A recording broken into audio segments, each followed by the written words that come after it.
Olá, pessoal, tudo bem com vocês? Professora Lara aqui com vocês novamente, dessa vez para resolvermos algumas questões de dentística e endodontia da banca VUNESP. Ao longo dos slides, vocês terão QR Code para que, caso você ainda não faça parte da nossa equipe do Dom Concursos, ainda não tenha nenhum plano conosco, que você possa tirar dúvidas, entrar em contato caso tenha interesse. Tudo bem? Roda a vinheta.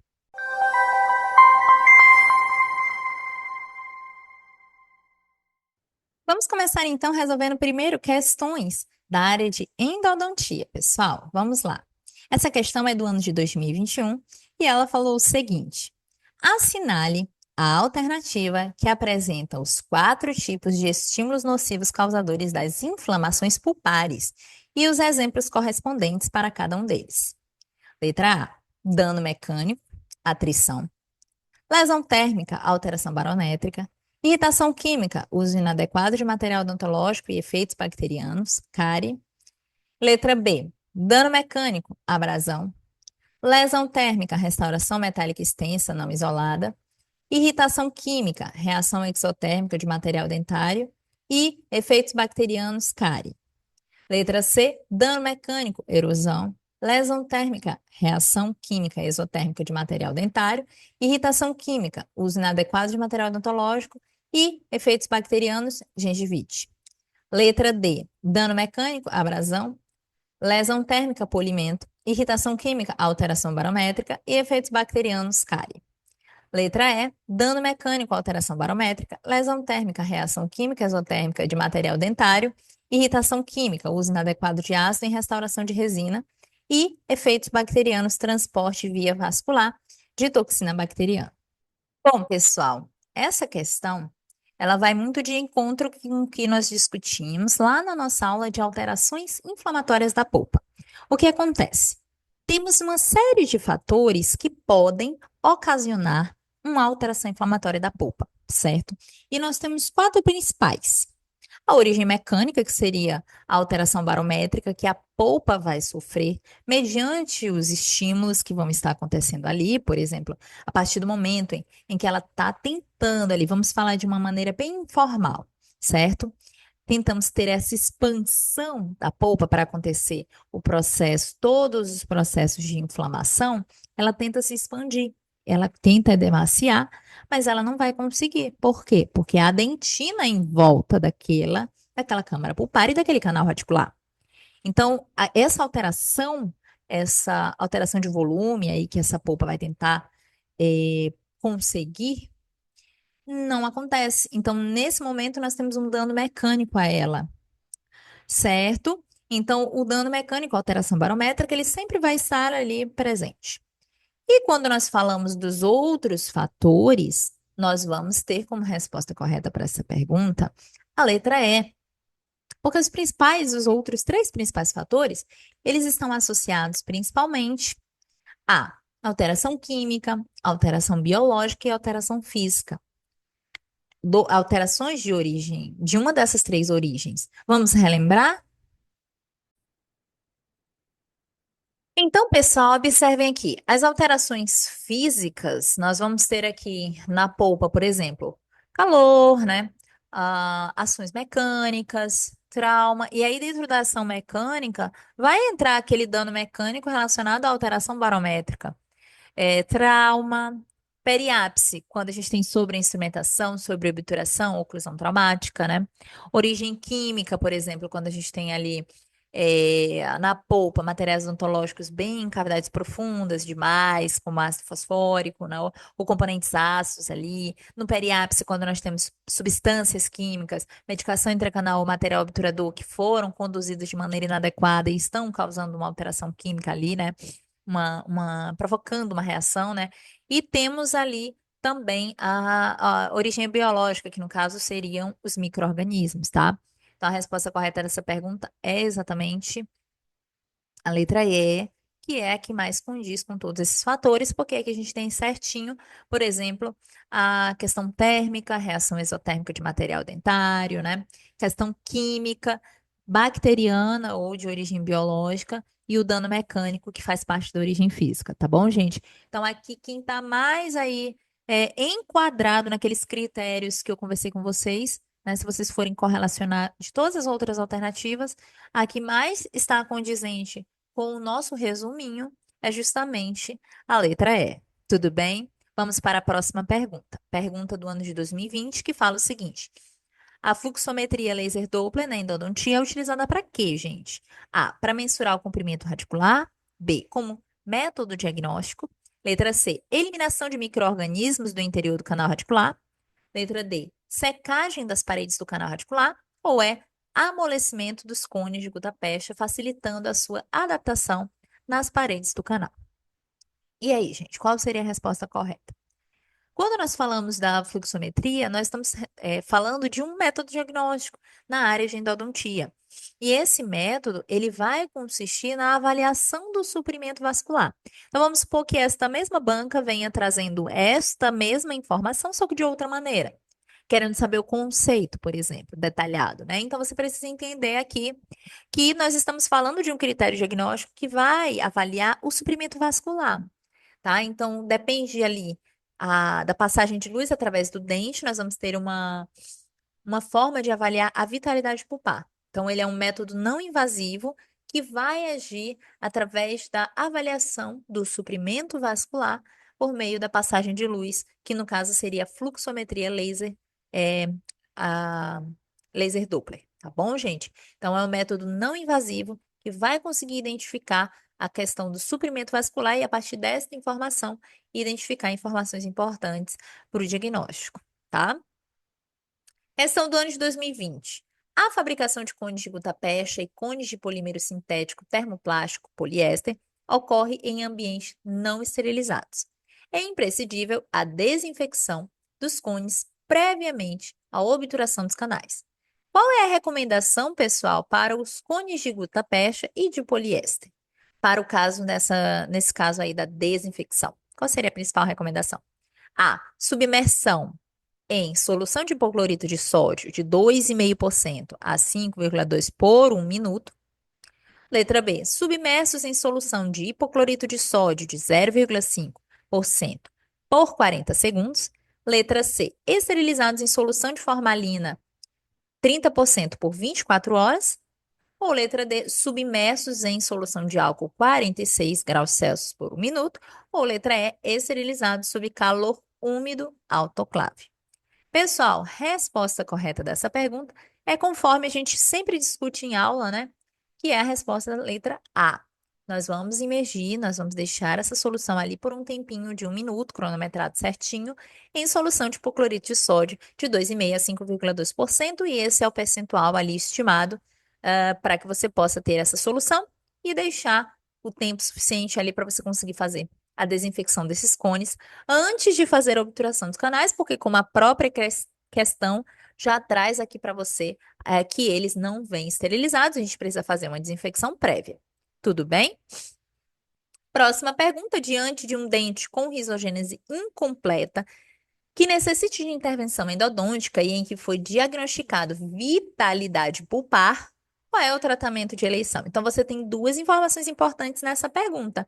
Você tem a informação que este dente tem risogênese incompleta e que ele é um dente vital, mas ele está precisando de uma intervenção. Que intervenção é esta?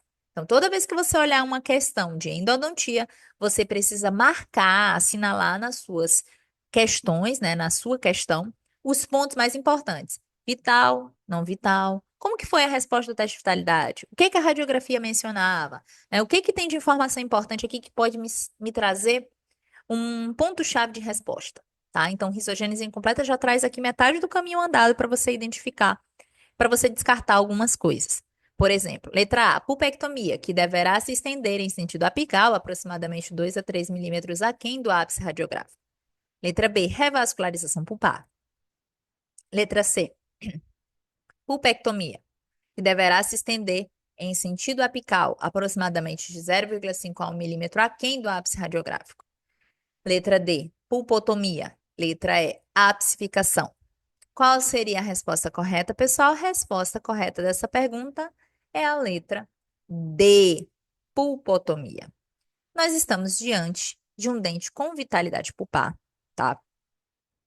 E que a possibilidade, gente, de nós termos ali uma situação clínica onde esse dente está em processo avançado de alteração inflamatória da polpa, mas que a gente tem uma possibilidade de manter essa polpa radicular. No caso, é um dente com risogênese incompleta. Então, o procedimento de eleição, nesse caso aqui, será a pulpotomia, mesmo porque a gente precisa que haja, né, a formação completa ali dessa raiz com a vitalidade pulpar ali presente naquela raiz, tá bom? Naqueles canais. Próxima pergunta do ano de 2020. Em relação aos procedimentos referentes à obturação dos canais radiculares, vejam como essa banca, ela é uma banca que gosta de perguntas relacionadas à obturação e diagnóstico, né? Então, nós estamos aqui com algumas perguntas, algumas delas de diagnóstico, viemos aqui com algumas perguntas de obturação, então já é um padrão aí que a gente observa. O que que a gente vai afirmar aqui? Que o procedimento, letra A, o procedimento de seleção do cone principal deve ser realizado com canal seco para evitar distorções de gutta-percha. Letra B, os cones que protraem na câmara pulpar devem ser cortados com instrumento aquecido na zona redutora da chama de uma lamparina de álcool durante alguns segundos.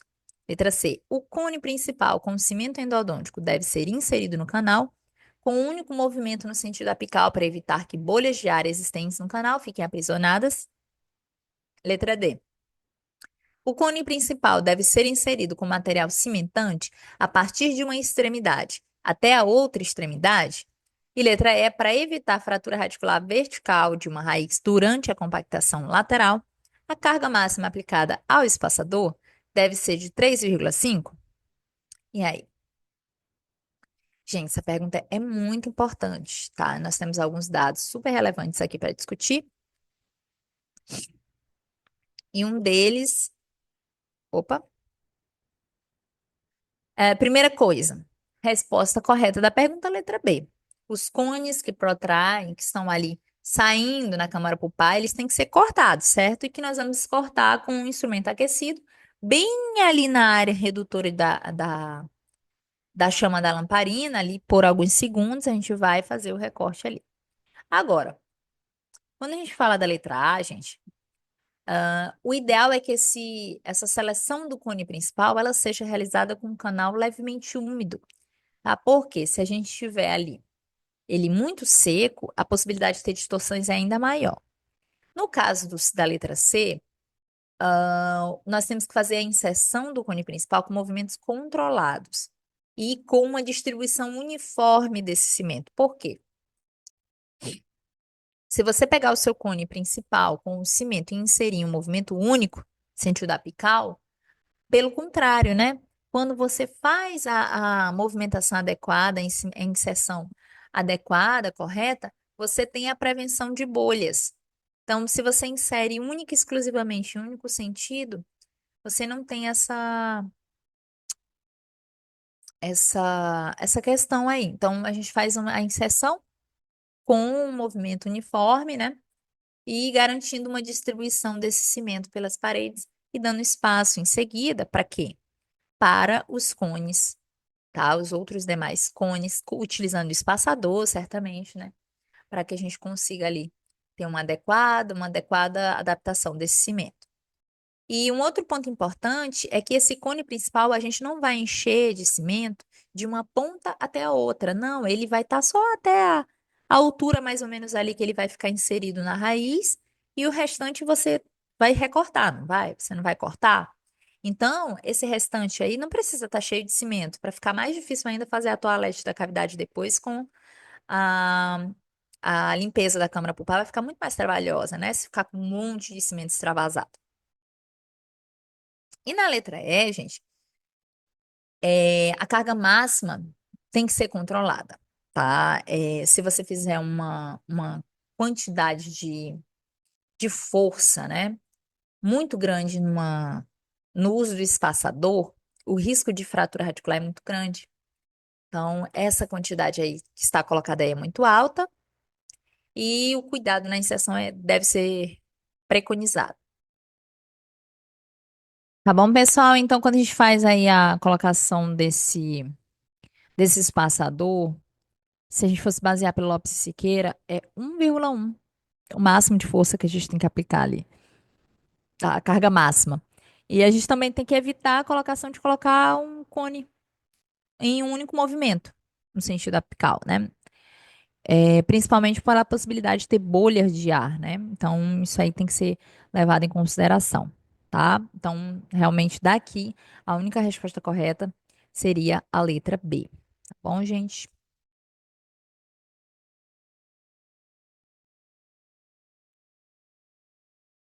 Próxima pergunta diz o seguinte: assinale a alternativa que constitui uma indicação de cirurgia periodontal. Letra A. Quando o tratamento endodôntico tradicional é possível? Letra B. Grandes lesões periapicais que não regridem com o tratamento de canal? Letra C. Quando o retratamento de um insucesso é possível? Letra D. Risco de estruturas anatômicas, vasos e nervos adjacentes serem afetados? Ou letra E. Relação coroa e raiz desfavorável? A resposta mais lógica daqui, pessoal, é a letra. Peraí, travou. É a letra B, tá, pessoal? Imagina comigo o seguinte: você tem um- uma possibilidade, né, de retratar um canal de forma tradicional ou de realizar um tratamento endodôntico de maneira convencional. Para que você vai submeter o seu paciente a uma cirurgia periapical? Então, a A não é. Na letra B, quando a gente tem uma lesão periapical muito grande, que já foi feito um tratamento endodôntico, não deu certo, já fez um retratamento, não deu certo, o negócio ali tá ficando sério, aí realmente a gente vai partir para cirurgia periodontal, tá? Na periapical, perdão. E na letra C, quando o retratamento de um insucesso é possível, não precisa da cirurgia, porque se o retratamento é possível, para que que eu vou fazer cirurgia, gente? Tá? A cirurgia é a última opção. A primeira opção é tratar o canal. Não deu certo? Retrata. Não deu certo? Cirurgia, tá? Então vai tudo depender de uma grande avaliação para que a cirurgia seja a última opção, realmente, se realmente não for possível de nenhuma outra maneira. E a letra D, se você tem ali situações muito complexas, tá? Dependendo do caso, vai ter que avaliar, tá? Então, o risco de estruturas anatômicas, vasos, né, serem afetados, tem que avaliar cada caso, tá? Então, isso aqui não vai entrar como correta também. E a letra E, relação coroa e raiz desfavorável, é ruim também, porque imagina só, você vai cortar uma pontinha ali daquele ápice. Como que você vai cortar a ponta de um ápice de uma raiz que está minúscula, com uma relação coroa-raiz completamente desfavorável, com inserção óssea completamente desfavorável? Não. Você precisa ter uma relação, uma proporção coroa-raiz, inserção óssea, etc., adequadas para que a sua cirurgia periapical tenha sucesso. Tudo bem? Próxima pergunta é de uma medicação intracanal. Então, vocês estão vendo que é uma banca que vai trazer todos aqueles assuntos que a gente discute em aulas, certo? Todos aqueles temas, diagnóstico, endodontia, né? A parte de medicação, de obturação, tudo está aqui presente. Todos os assuntos é o que a banca aborda, costuma abordar. Pode cair qualquer coisa, né? Qualquer assunto. Então, trouxe aqui de medicação intracanal a aplicação de um medicamento no interior do canal radicular por um período de tempo que visa exercer algum efeito terapêutico. Medicações intracanais de hidróxido de cálcio são utilizadas rotineiramente. Em relação ao hidróxido de cálcio, é correto afirmar que A. Promove excelente ação sobre micro-organismos presentes no interior dos túbulos dentinários. Letra B. A associação com clorexidina tem menor capacidade de desinfetar túbulos dentinários em aplicação única quando comparado ao uso do cimento de hidróxido de cálcio isolado, tá? Cimento não, perdão. Em relação ao hidróxido de cálcio, né, na forma de medicação intracanal isolada. Letra C. quando em contato direto com tecido conjuntivo organizado, com memória genética para a produção de tecido mineralizado. O hidróxido de cálcio estimula a neoformação desse tecido. Letra D, tem alta solubilidade pela presença do polietileno glicol. Ou letra E, tem pH de 15,5 e, portanto, praticamente todas as espécies bacterianas já isoladas de canais infectados são sensíveis aos seus efeitos? E aí, gente, qual seria a resposta dessa questão? Resposta correta, letra C. Quando em contato direto com aquele tecido, com memória genética para a produção de tecido mineralizado, esse hidróxido de cálcio vai neoformar esse tecido. Então, está corretíssimo, tá? Porque ele precisa de uma ação direta, ele precisa de uma ação por contato. Ele precisa tocar no tecido e conseguir ajudar na neoformação desse tecido através da formação de uma barreira mineralizada. Essa é a proposta do hidróxido de cálcio. E é para isso que ele é utilizado. Ele tem como função conseguir formar esta barreira mineralizada, e isso serve não apenas para ele como medicação intracanal, mas para ele na forma de cimento, quando é utilizado no objetivo, por exemplo, de um tratamento expectante, ele conseguir formar aquela barreira de tecido mineralizado ali, né?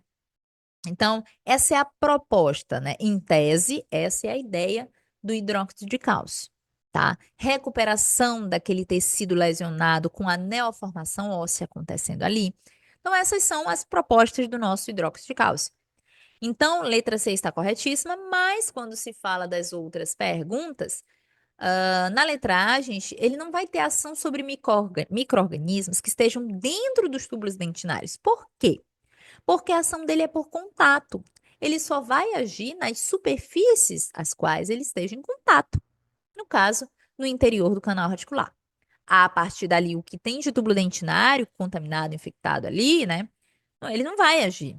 Tanto é que é importante, né, a gente atuar com a remoção da cárie previamente ao tratamento, para garantir uma certa limpeza ali, né? Para que as superfícies estejam adequadamente limpas e descontaminadas. Então, você não vai trabalhar, não vai obturar em um dente todo cariado, né? Então, isso aí a gente tem que fazer essa avaliação prévia. E as associações, pessoal, elas vão potencializar.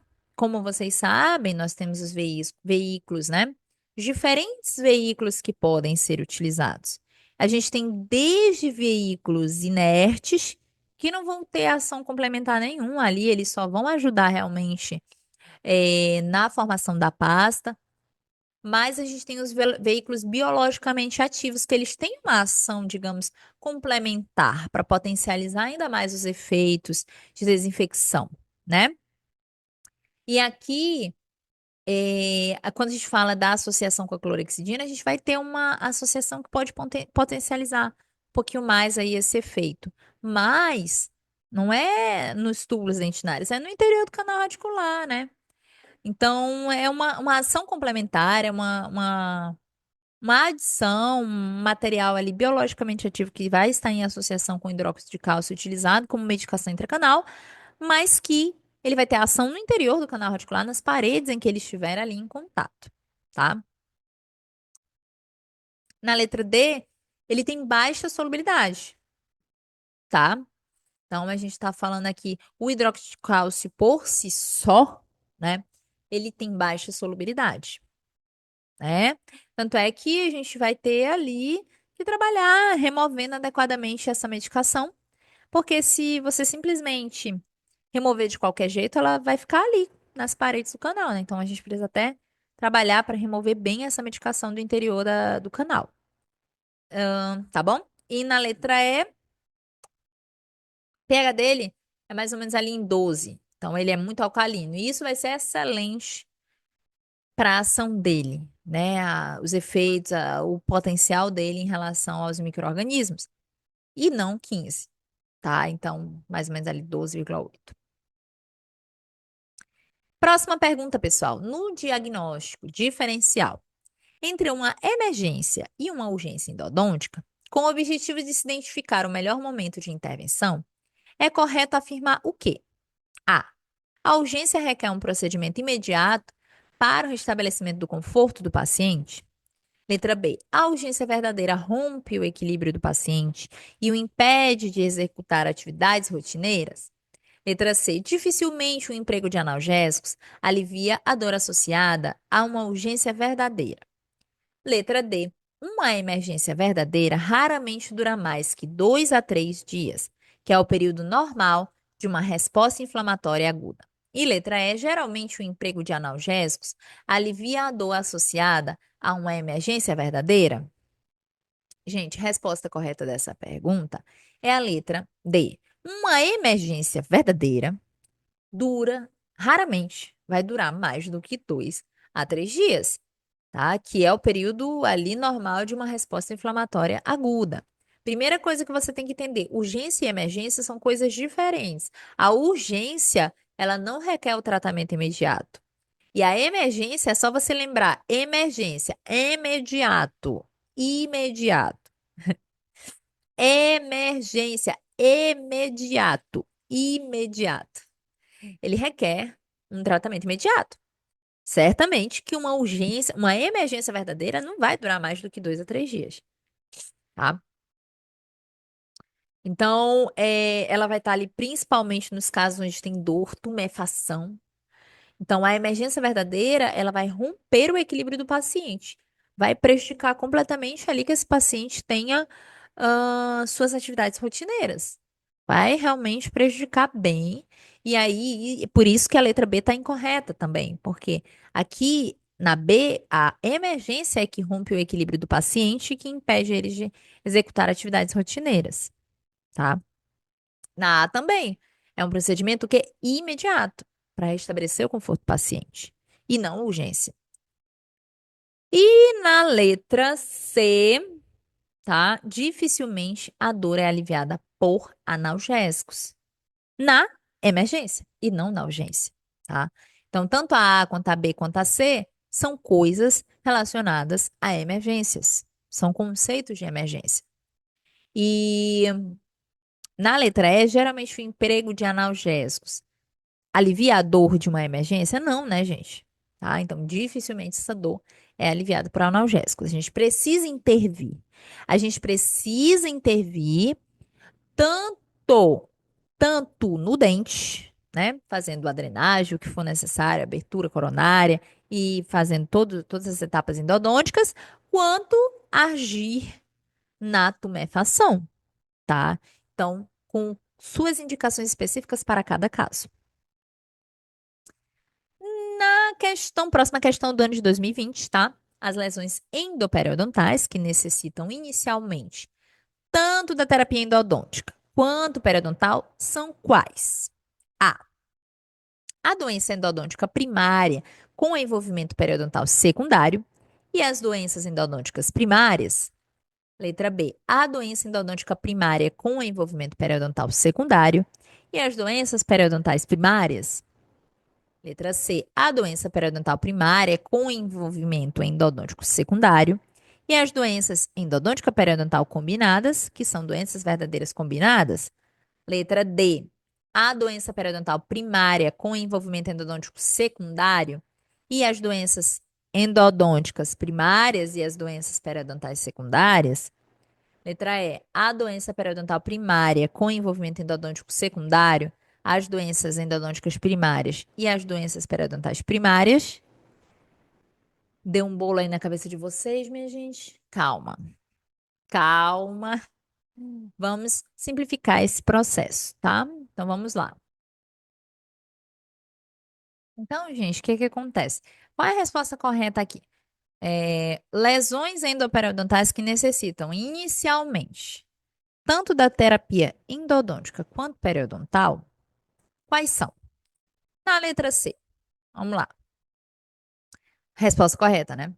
A doença periodontal primária com envolvimento endodôntico secundário e as doenças que são o quê?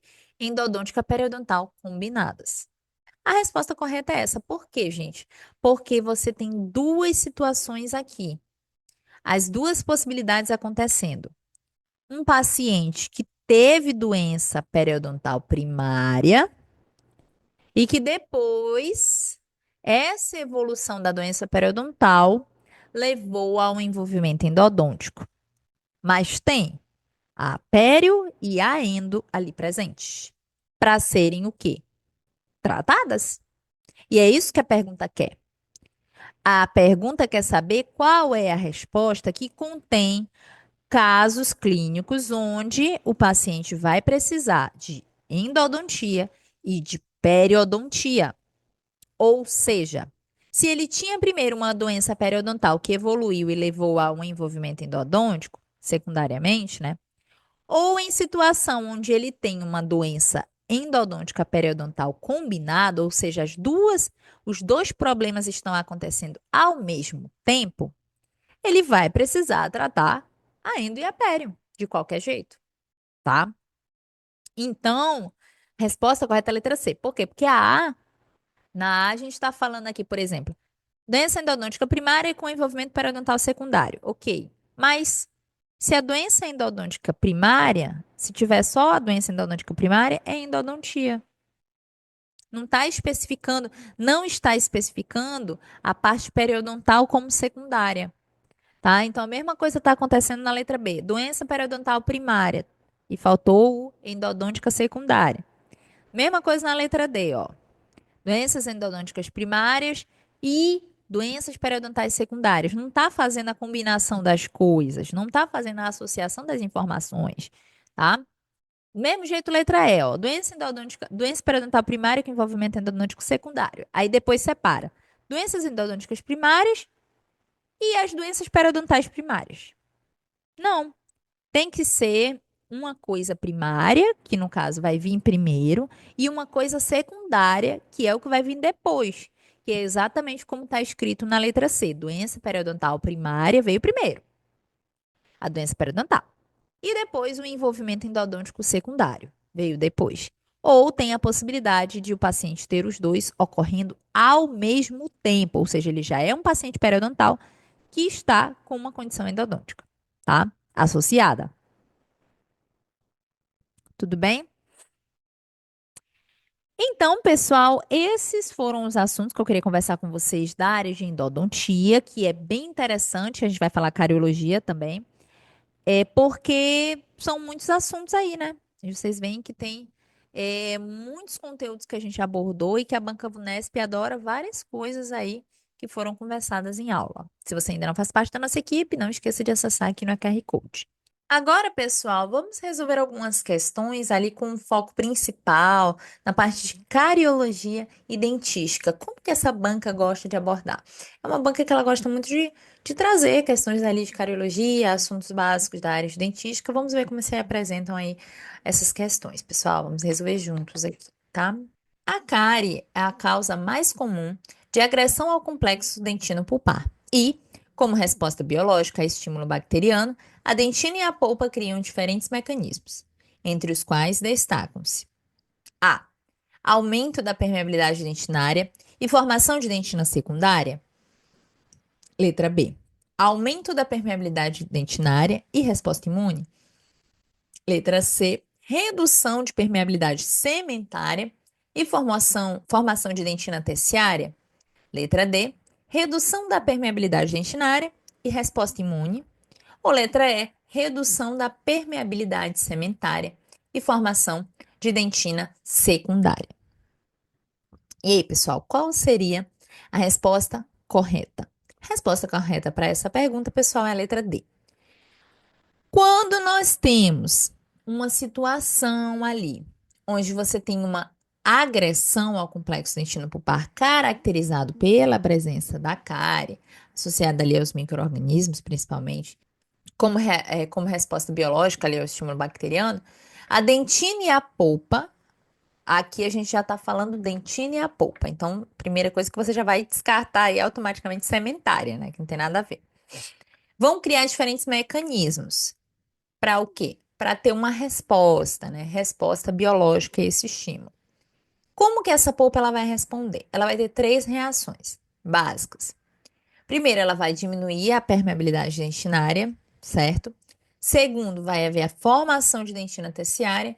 E terceiro, nós vamos ter respostas inflamatórias e imunes acontecendo aqui nessa polpa, tá? Então, essas respostas, elas ocorrem concomitantemente e sua intensidade é altamente dependente da natureza, a agressividade dessa lesão e progressão dessa lesão, tá?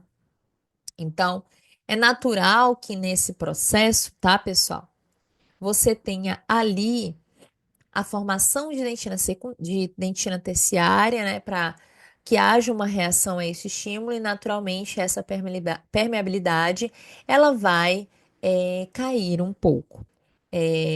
A dentina terciária, nós temos dois tipos de dentina terciária, a dentina terciária reacional ou a dentina terciária reparadora, e aí vai depender do caso. Lembra que a gente conversou, inclusive para quem é do nosso curso, lembra lá que a gente tem essa dentina reacional, ela pode ser, no caso, quando a gente tem a dentina terciária, nós temos a dentina reacional, que é quando o odontoblasto reage, reacional, o odontoblasto reage, ele bota um cropped e ele reage, e é ele, o odontoblasto verdadeiro, que vai formar essa dentina terciária. Então, a dentina reacional é uma dentina terciária desse tipo que o odontoblasto verdadeiro formou essa dentina.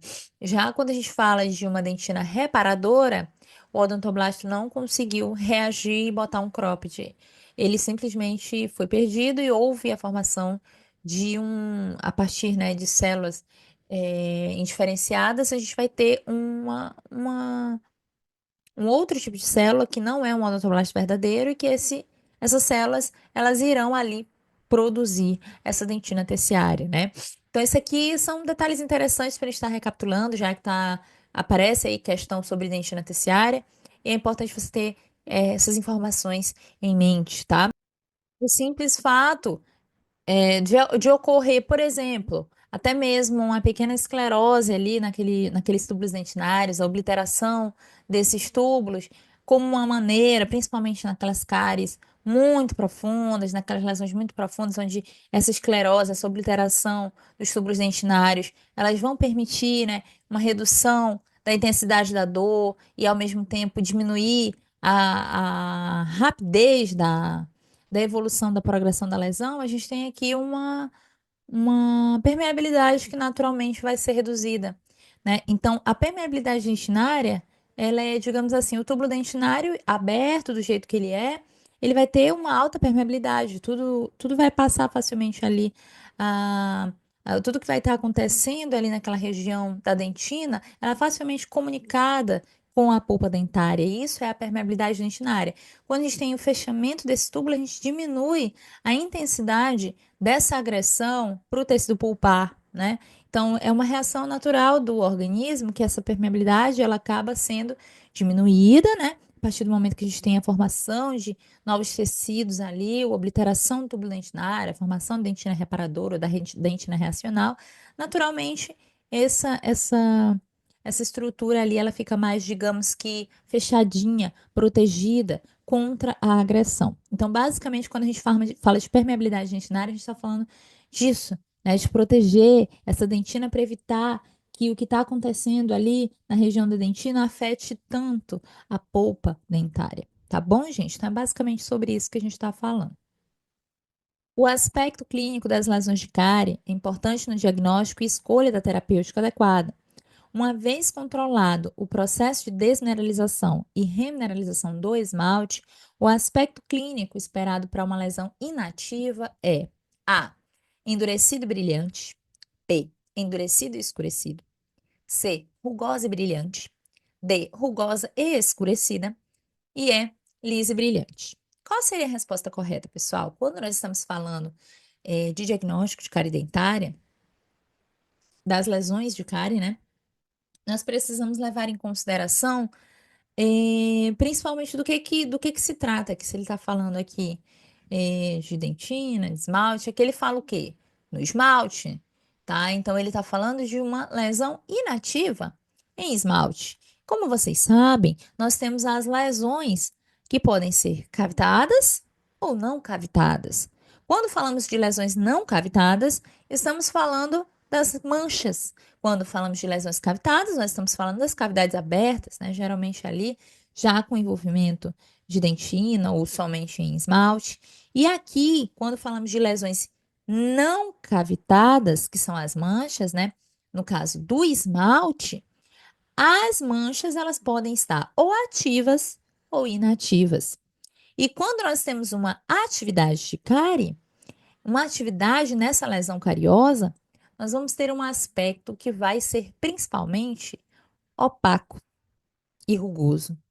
E quando nós temos uma mancha que ela está ali em fase de remineralização, que ela já conseguiu inativar, nós vamos ter uma característica brilhante desse esmalte, uma característica mais natural desse esmalte, né? Então, a resposta correta dessa pergunta é a letra E. Ela é lisa, ela é brilhante, ela está inativa, ela está paralisada. Agora, se ela estiver em atividade, ela está porosa, ela está opaca, ela está rugosa, tá, gente? Então, rugosa e opaca, tá? Vamos lá. Para a doença cárie, o risco pode ser.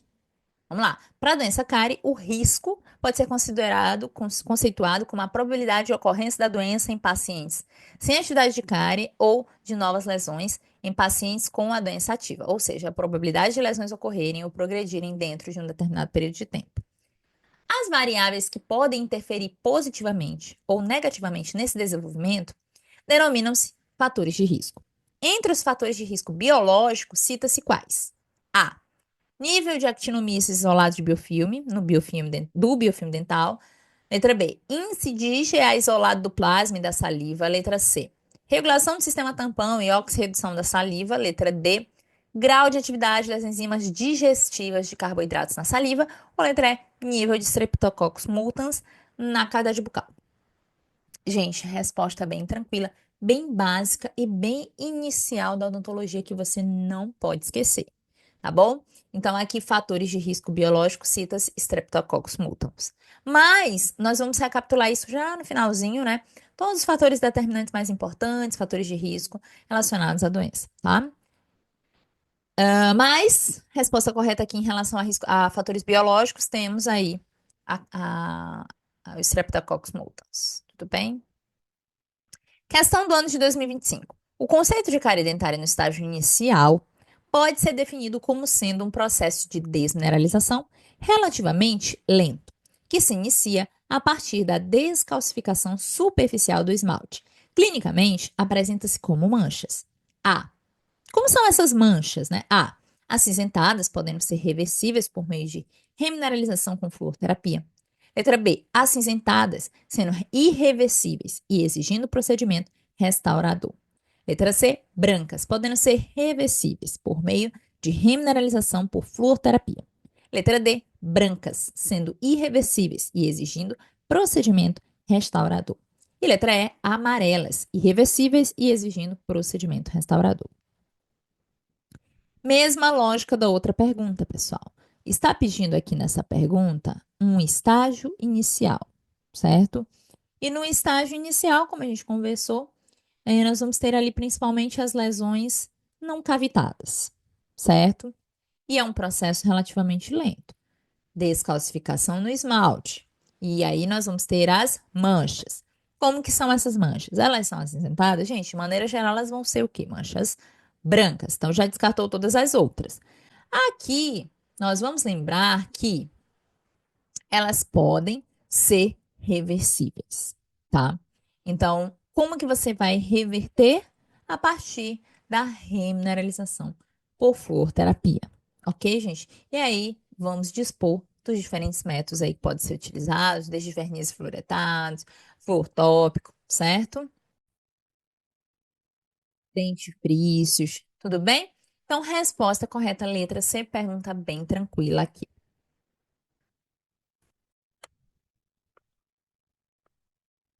Próxima pergunta, pessoal, pergunta do ano de 2019. Assinale a alternativa correta a respeito do diagnóstico, semiologia e tratamento da cárie dentária. A. A cárie dentária é uma doença infecciosa de progressão rápida e autolimitante nos seres humanos. Letra B. A doença cárie apresenta diversos fatores determinantes para seu aparecimento, como o hospedeiro, virulência da bactéria e aspectos socioeconômicos. Letra C. Para o diagnóstico das lesões de cárie, é imprescindível que o dente esteja limpo, seco e bem iluminado. Letra D. Uma lesão de mancha branca inativa em esmalte é caracterizada por um esmalte opaco, rugoso e poroso. Letra C. A abordagem preventiva da cárie dentária consiste em diagnóstico precoce, remoção completa do tecido cariado contaminado, do tecido dentário contaminado e restauração definitiva. E aí, pessoal, o que nós podemos conversar sobre essa questão? A resposta correta, pessoal, dessa pergunta é a letra C. Para o diagnóstico das lesões de cárie, é imprescindível o quê? Que esse dente esteja bem limpinho, bem sequinho e bem iluminado. Por quê, pessoal? Até mesmo nos índices de cárie dentária, se vocês forem avaliar, né? Nós precisamos identificar muito bem como que essa lesão está e como que a gente vai conseguir. Se nós tivermos, às vezes nós temos lesões de mancha branca que estão escondidas por trás de biofilme, escondidas por baixo de muita saliva e você não vai conseguir vê-la. Ela está lá, mas você não consegue ver. E para isso você precisa de um campo completamente bem realizado, uma proflexia adequada, bem iluminado pelo refletor e bem seco pela seringa tríplice, tá? Então, a resposta correta é a letra C. Ah, professora, e a... Gente, as lesões de cárie, né? Elas progridem de uma maneira lenta. Elas têm uma progressão, de certa forma, lenta. Um outro ponto importante é que ela não é autolimitante, ou seja, ela não vai paralisar do nada por conta própria. Nós vamos precisar intervir nessas lesões, certo? A partir do momento que ela está instalada ali, a gente tem que fazer alguma coisa. Nem que seja que o paciente melhore a higienização, que o paciente utilize melhor os dentifrícios e que ele faça a aplicação tópica de flúor. Mas a gente vai ter que fazer alguma coisa, ela não vai ser autolimitante. E o outro ponto importante é que o conceito dela não é uma doença infecciosa, infecto-contagiosa. O conceito básico dela é ser uma doença multifatorial, biofilme, açúcar dependente. Esse é o principal termo que a gente utiliza, né? E não mais infecto-contagiosa. Tudo bem? Como era utilizado, como algumas pessoas utilizavam anteriormente, tá? Na letra B, a cárie é multifatorial. Então, nessa questão aqui, o que se perde são os fatores determinantes que estão descritos aqui. A gente vai já falar sobre isso. Na letra D, a mancha branca inativa, gente, ela vai ter a característica lisa, brilhante, firme e não rugosa, porosa e opaca, como diz nessa pergunta. Nessa questão aqui é uma lesão de mancha branca ativa que está se referindo. E na letra E, pessoal, a abordagem preventiva atual é o quê? Diagnóstico precoce e controle da doença, e não a remoção completa desse tecido cariado, tá? Então, quando nós falamos de prevenção, nós estamos falando de diagnóstico precoce, né, e de controle da doença.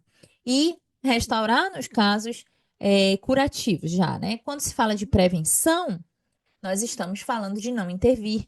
Quando a gente está removendo a cárie, a gente já está realmente tratando o resultado de tudo aquilo que a gente não conseguiu prevenir, certo? Então, a abordagem preventiva da cárie dentária vai ter relação ali com o diagnóstico precoce e controle, tá? Para evitar que haja evolução, tá? Então vamos lá, gente. No que diz respeito à cárie em bebês e sua prevenção, é correto afirmar o quê? A. A mãe transmite cárie pelo contato próximo, exemplo, beijo, assoprar alimento quente. Letra B. Deve-se utilizar fio dental desde o rompimento do primeiro dente de tecido. Letra C. Deve-se evitar o uso de pasta fluoretada antes dos 5 anos. Letra D. Deve-se evitar a ingestão de açúcares antes dos 2 anos. Ou letra E. O equilíbrio da microflora do bebê causa aumento de cáries? Qual seria a resposta correta, pessoal? Resposta correta, letra D. Evitar a ingestão de açúcar antes dos 2 anos de idade é uma estratégia muito importante preventiva, tá, pessoal? Inclusive, lembrar que antibiótico não causa cárie. Tá? O antibiótico, ele tem muito, o antibiótico utilizado nessas idades menores, ele vai ter um grande prejuízo na estrutura quando os pais não realizam a higienização por conta do açúcar do próprio xarope, do próprio antibiótico, medicamento, e isso se torna um problema, tá? Então, existem uma série de mitos aí, e um deles é, por exemplo, que há a transmissão da cárie pelo beijo ou assoprando alimento quente. Na verdade, o que está acontecendo ali não é transmitindo a cárie dentária. O que está sendo transmitido ali são as bactérias cariogênicas, né? Os micro-organismos estão sendo transmitidos, mas a doença, a condição não é mais considerada como sendo uma doença infecto-contagiosa. Não é isso, tá? É uma doença multifatorial que vai depender de uma série de fatores para que o indivíduo possa desenvolver a cárie. Tudo bem? E sobre a letra B, acaba não ganhando em relação às outras, porque não faz muito sentido você colocar como correta que a prevenção da cárie no bebê vai ser passar o fio dental no primeiro dente descido, porque a gente não tem nem dente adjacente ali, né? Então, até utilizar a escova corretamente, fazer ali a higienização correta em volta do primeiro dente descido, vai ter um papel contribuinte ali na higienização, tá? Porque não tem dente adjacente, não tem contato interproximal. Na letra C, desde a erupção do primeiro dente, já precisa ter a, a utilização dos instrumentos de higiene bucal corretamente. E a higienização tem que ser realizada de forma correta, desde o primeiro dente, nas quantidades especificadas. E na letra E, o equilíbrio, é que o desequilíbrio, que seria a desbiose, é que caracteriza um problema, o aumento do risco de desenvolver cárie. Tudo bem? É o desequilíbrio é que vai fazer com que haja maior risco, tá? E não o equilíbrio. E aqui eu trouxe esse quadro para vocês que tem na nossa apostila, que é muito importante, em relação aos fatores determinantes, ou seja, sem os determinantes não tem a progressão, não tem lesão, não tem lesão, tá? Então não adianta você ter micro-organismos, tá? Não existe cárie se não houver a presença desses componentes aqui multifatoriais, né? Então, a gente vai ter uma associação de fatores, por exemplo, micro-organismo está presente, o hospedeiro está suscetível por uma série de fatores, desde, por exemplo, a condição de salivar dele, por exemplo, dieta dele, os alimentos que ele consome super cariogênicos, e o tempo ali de participação de todos esses componentes. Não é, por exemplo, porque a pessoa comeu um chocolate hoje, tá? E ela tem um micro-organismo presente, ela tem uma baixa quantidade de produção de saliva, que ela vai desenvolver a doença no outro dia. E nós temos os fatores modificadores, como, por exemplo, a classe social, renda, comportamento, educação, uma série de fatores aqui que vão contribuir para que haja a possibilidade da cárie dentária aparecer, tá, pessoal? Vamos resolver essa questão aqui do ano de 2025, pessoal. Diz o seguinte: o cimento de ionômero de vidro tipo 1 é indicado para quê, gente? Letra A, restaurações definitivas em áreas de baixa tensão. Letra B, forramento e bases de restaurações definitivas. Letra C, cimentação de coroas. Letra D, obturação de canais em endodontia. Ou letra E, selamento de fissuras. Letra C, pessoal. O que que vocês precisam recapitular aqui de tópicos importantes? O tipo 1, cimentação. Tipo 2, restauração. Tipo 3, forramento e base. Porém, pessoal, esses conceitos aqui que eu trouxe para vocês, eles são um resuminho. A gente tem muito detalhamento sobre esses tipos e as indicações e contraindicações ao longo das nossas aulas. É importante que vocês possam recapitular esse conteúdo, tá, gente? Porque aqui eu trouxe mais de uma maneira simplista para facilitar a memorização, mas tem muita coisinha aí que vocês precisam revisar de ionômero de vidro, porque é um assunto muito comum de aparecer dessa banca, tá bom? Tanto é que eu tenho várias questões aqui, por exemplo, olha essa aqui de 2025. O cimento de ionômero de vidro pode ser utilizado como um material restaurador temporário, considerando as características do ionômero convencional e de sua manipulação, assinale a alternativa correta. A. O pó e o líquido devem ser dispensados na placa previamente ao momento da mistura. Não há risco de evaporação da água do componente líquido que que leve a um aumento da relação ácido-água e a interferência nas propriedades da mistura. Letra B. O brilho superficial indica que o ácido reagiu excessivamente com o vidro e que não há mais ácido suficiente disponível na superfície para promover a adesão ao dente. Letra C. Ionômero de vidro adere à estrutura dental por meio de uma quelação dos grupos carboxílicos dos ácidos poliacrílicos com o cálcio na apatita do esmalte da dentina. Letra D, a adição de menos pó resulta em menor tempo de trabalho e presa, podendo diminuir a adesividade e a translucidez do material. E letra E, a adição de mais pó resulta em uma mistura mais fluida, mais solúvel e com menos resistência à abrasão. Qual seria a resposta correta, pessoal? É uma questão recente, é uma questão do ano de 2025, cuja resposta correta é a letra C. Ionômero de vidro vai aderir. Gente, esse conceito aqui é bem clássico, tá? Que inclusive consta na nossa apostila, muito importante vocês reverem tudo possível de ionômero de vidro, mas aquela ação dos grupos carboxílicos, dos ácidos poliacrílicos, e vocês sabem aqui que a gente tem o pó e tem o líquido, né? E aí nós temos essa interação com o cálcio, né, na apatita do esmalte e da dentina. E quando a gente fala de deixar o pó e o líquido na placa por muito tempo antes da mistura, a gente vai ter, pelo contrário, uma aceleração da evaporação da água presente no componente líquido, e isso vai sim prejudicar as propriedades finais. Uma outra coisa importante, quando a gente termina a restauração, o brilho final que a gente espera, ele tem que existir. E indica que foi bem manipulado, que aquela superfície tá bem lisa, tá bem polida.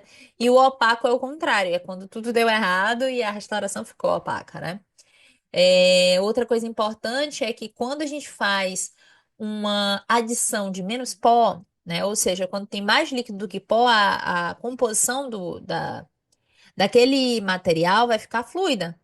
Então, se está fluida, a gente vai ter uma redução das propriedades, da resistência, vai ter a questão da opacidade influenciando, e nós vamos ter ali um maior tempo de trabalho, porque está mais fluido, né? Então a gente vai ter um maior tempo de trabalho, um maior tempo de presa ali para acontecer, tá? Porque a proporção não está correta. Ao passo que se a gente colocar muito pó, também não é legal, porque a gente vai ficar ali com material mais viscoso, né? E quanto mais pó, maior a resistência à abrasão e diminuição da solubilidade, e não o contrário. Isso quer dizer que eu preciso colocar um monte de pó? Não. Isso quer dizer que se eu coloco menos pó, né, eu vou ter uma diminuição dessa resistência e aí influenciar na solubilidade, etc. Porém, a proporção tem que estar correta, né? Então, por isso que o pó existe a proporção correta e ele não pode ser uma quantidade menor, tá? E o líquido também você não pode errar a proporção, porque tudo vai influenciar nas propriedades finais do material, tanto a questão do brilho quanto a questão da resistência. E fora essas questões, pessoal, tem várias outras questões aí que vocês precisam estar recapitulando mais detalhadamente, né, minuciosamente, para dominar completamente esse assunto. E eu trouxe um outro tópico muito interessante dessa banca, gente, que é um tópico muito, muito importante, que são a proteção do complexo dentino pulpar e os tratamentos conservadores da polpa dental, né? Quando a gente fala de tratamentos conservadores da polpa e proteção pulpar, tem dois nomezinhos aqui, três nomezinhos muito importantes que vocês precisam saber de có e salteado, gente. De có e salteado. Que são capeamento pulpar direto, capeamento pulpar indireto e tratamento expectante. Isso tem que estar em mente na sua cabeça. Então vamos recapitular aqui. Letra A, pequenas lesões. Primeiro, né, vamos ler o enunciado aqui. O capeamento pulpar direto tem como indicação a utilização em que situações? Letra A. Pequenas lesões acidentais durante o preparo cavitário, em uma área isenta de dentina cariada e também em caso de traumatismo com exposição de polpa rígida. O material preferencial é o hidróxido de cálcio. Letra B. Lesões pequenas ou grandes lesões acidentais durante o preparo cavitário em uma área isenta de dentina cariada e também em caso de traumatismo com exposição de polpa rígida. Material preferencial e número de vidro. Letra C. Lesões acidentais durante um preparo cavitário, mesmo em presença de dentina cariada e também em caso de traumatismo, com exposição de polpa rígida. Material preferencial, hidróxido de cálcio. Letra D, pequenas ou grandes lesões acidentais durante o preparo cavitário, mesmo que em presença de dentina cariada e também em caso de traumatismo, com exposição de polpa rígida. O material preferencial é o ionômero de vidro. Letra E, lesões acidentais durante o preparo cavitário, mesmo que na presença de dentina cariada, mas não em caso de traumatismo, ainda que com exposição de polpa rígida. Material preferencial, MTA. Gente, presta muita atenção nisso aqui. Quando a gente está falando de uma exposição pulpar, né, a gente está falando de uma situação que você perdeu ali, né, aquela condição de proteção à polpa. Então, houve a exposição acidental ali, você tem que ter utilizado, trabalhar, tá com uma broca que estava estéril, né? Idealmente, para você evitar que aconteça essa exposição, sua broca não pode ser muito pequenininha, porque brocas pequenas demais aumentam o risco de exposição, né? Então, o capeamento pulpar direto, ele é um procedimento onde você vai colocar um material direto sobre a polpa dentária. O próprio nome já está dizendo, direto.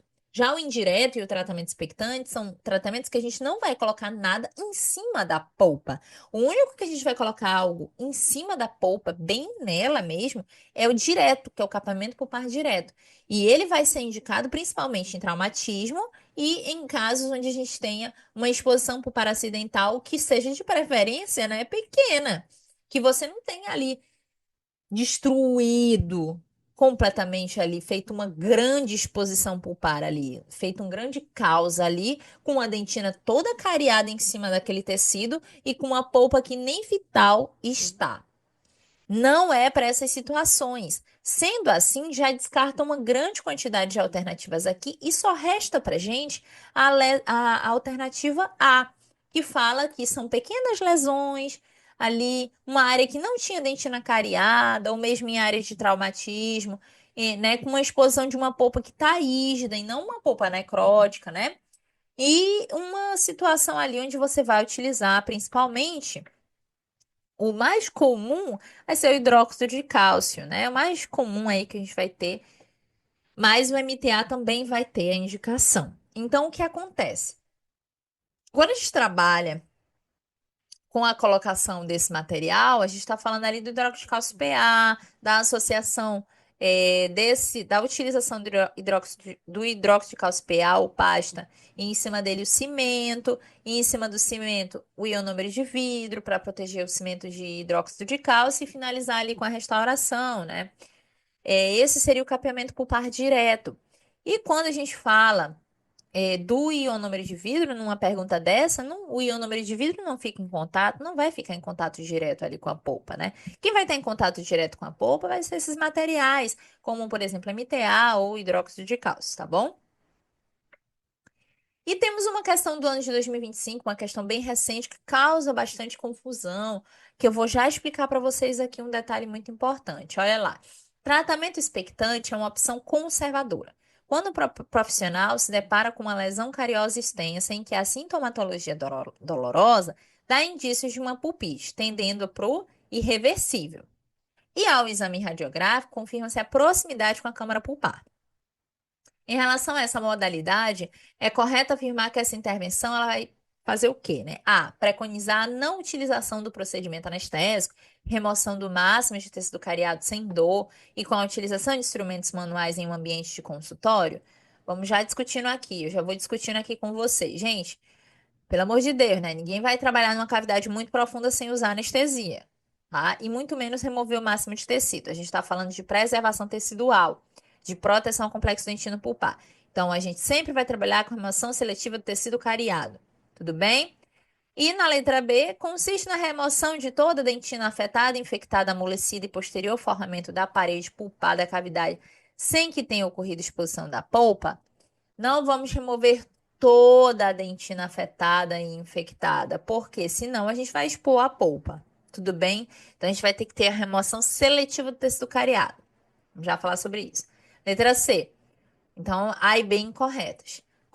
Letra C. Consiste em remover parcialmente a dentina cariada, de forma a manter a dentina amolecida, que é aquela que está infectada ou contaminada nas paredes profundas da cavidade, com o intuito de evitar a exposição pulpar. E após determinado tempo de espera, a gente vai realizar uma nova abordagem para remover todo o tecido amolecido que ainda está ali. É essa a resposta, tá? Vamos já voltar aqui, né? Letra D. Inclui procedimentos feitos sem a utilização de instrumentos rotatórios e sem anestesia, nos quais as camadas mais profundas do tecido cariado. Vamos lá. Inclui procedimentos feitos sem utilização de instrumentos rotatórios e sem anestesia. Já errou aí, né? Nessa situação aqui, a gente não está falando especificamente do tratamento restaurador atraumático. A questão aqui está falando para gente de uma situação de uma lesão cariosa muito extensa e está muito perto da câmara pulpar, né? Que a gente vai precisar trabalhar a remoção seletiva do tecido cariado de forma adequada e com todos os cuidados necessários. Não estamos falando de ART aqui, de tratamento restaurador atraumático. A gente está falando de uma cavidade muito profunda, que a gente vai precisar anestesiar, que a gente vai, dependendo da necessidade, precisar utilizar os instrumentos rotatórios normalmente, tá? Na letra E, consiste em remover parcialmente a dentina cariada, de forma a manter a dentina amolecida, infectada ou contaminada, nas paredes profundas da cavidade, com o intuito de evitar a exposição pulpar. E não é realizada uma segunda intervenção para confirmar a remoção do tecido cariado mantido. Gente, a principal diferença do tratamento expectante para o capeamento pulpar indireto é justamente que no tratamento expectante, que o próprio nome já diz, espera, né? Nós vamos ter um tempo de espera para aguardar uma resposta, uma formação de uma barreira mineralizada, de uma dentina terciária ali, antes de finalizar a remoção dessa dentina amolecida que ficou. Tudo bem? Então, a proposta do tratamento expectante é a gente manter, tá? Principalmente segundo o livro do Torres, que é a referência principal da VUNESP, deixar a dentina infectada no fundo da cavidade. A gente vai manter essa dentina infectada bem lá na profundeza da cavidade. Ali nós vamos deixar. E vamos restaurar, selar bem, limpar todas as paredes circundantes, deixar em dentina rígida as paredes circundantes, selar bem isso aí e esperar. Esperar a formação de uma dentina terciária.